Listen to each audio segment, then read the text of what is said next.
Hast du Kinder? Hast du Kinder? Carruur ma leedahay? Ciyaal ma Hast du leedahay? Kinder? Hast du Kinder? Carruur ma leedahay? Ich habe einen Sohn. Ja, ich habe einen Sohn. Ich habe einen Haa, Sohn. wiil baan leeyahay. Haa, wiil baan dhalay. Ja, Wiil baan ich leeyahay. habe einen Sohn. Ja, ich habe eine Tochter. Ja, ich habe eine Tochter. Haa, ich habe gabar eine ayaan Tochter. leeyahay. Yaa, haa, waxaan leeyahay eine ich habe Tochter. eine Tochter. Hal gabar.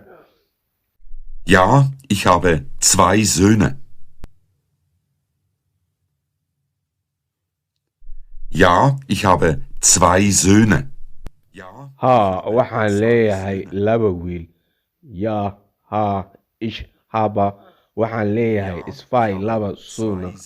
Wiil. ja, ich habe 2 Töchter.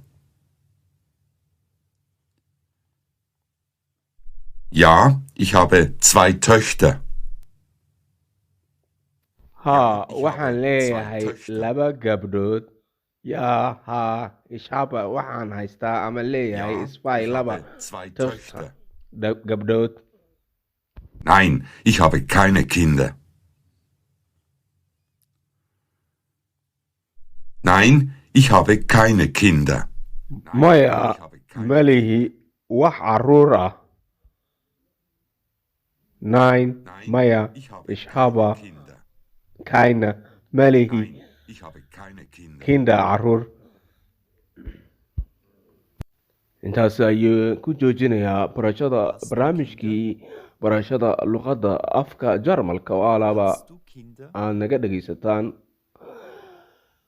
intaan ku kulmi doona barnaamij la mid ah barnaamijka afka barashada luqadda Jarmalka waa anigoo ah macallin weriye Cabdinaasir Qujufa, freelance journalist and photographer and teacher. Ja, ich habe mar eine walba waxaa isku daydaa luqadda lagu bartaa inaad badbedeli kartid asiga ayada carruur leedahay carruur ma leediin su'aal ka samayn kartid diidma ka samayn kartid ich habe keine Kinder hast Kinder wir haben sie Kinder in aad ka samayn kartid jumladaha lagu siiyo su'aal ka dhigi kartid diidma ka dhigi kartid su'aal ka samayn kartid su'aal hadal caadi ka samayn kartid wixii aad badbedeli kartaa la rabaa si qofka saas ayaana lagu bartaa dhagaysiga badan hadalka badan akhriska badan qofkii raba in aan ka caawiyo luqadaha Englishka iyo Jarmalka wila soo xiriiri karaa intaas iyo nabadgelyo.